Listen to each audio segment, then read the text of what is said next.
I never gave her safety. I never gave her stability because safety and stability meant that she could relax and pause. And a woman who feels safe might realize that she doesn't need me.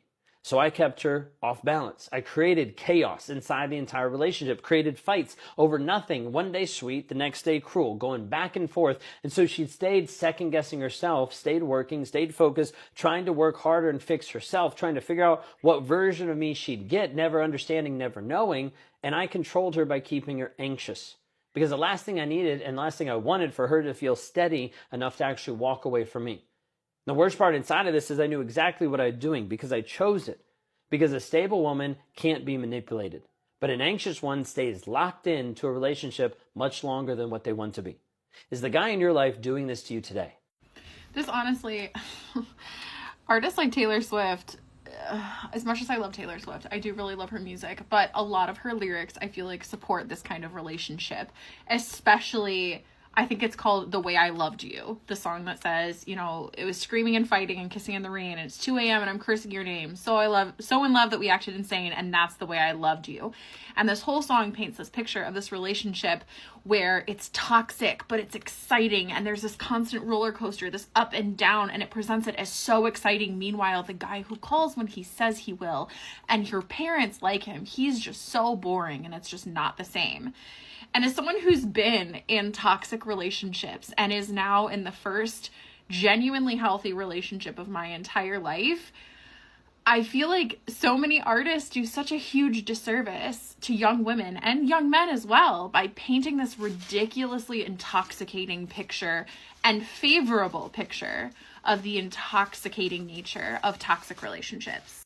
Today is actually the 2-year anniversary of the day that I met my husband in person. We'd been talking for about a week or so before we met in person. And being in this relationship with my husband is truly the first healthy relationship I have ever had in my entire life with someone who is incredibly, incredibly close to me.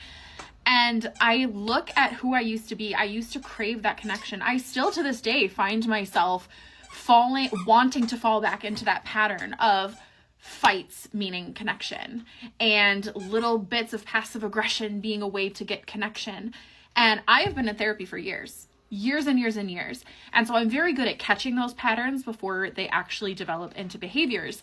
But I still recognize those urges in myself to, when I'm feeling like I need connection, go about getting it in a way that's really unhealthy. And I very much thought that that was normal, in part due to the media that I was consuming as a very young girl. And I keep thinking of that song by Taylor Swift, The Way I Loved You. And it just, we do such a disservice to young people by allowing this picture to be painted that this kind of stuff is normal. And it breaks my heart. And I just wish I could take young me by the shoulders and go, it being exciting doesn't make it good. This cycle, this constant addicting cycle of connection, and then it's broken, and then it's deeper connection, and then it's broken worse than ever before. These crazy highs and lows. This is not a good thing. Listening to this audio just broke my heart. I think of younger me, and I think of the stuff that I tolerated. Oh my gosh, Ranger. Sorry. So I'm committed to trying to have conversations with my kids about what healthy relationships should look like and demonstrating that for my kids, apologizing in front of my kids, repairing the relationship in front of my kids.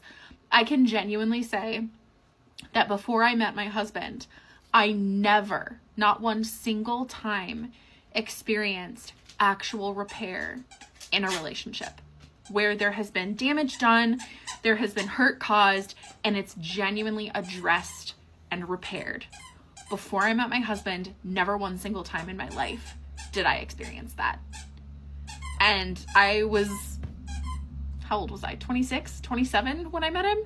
Yeah. It breaks my heart.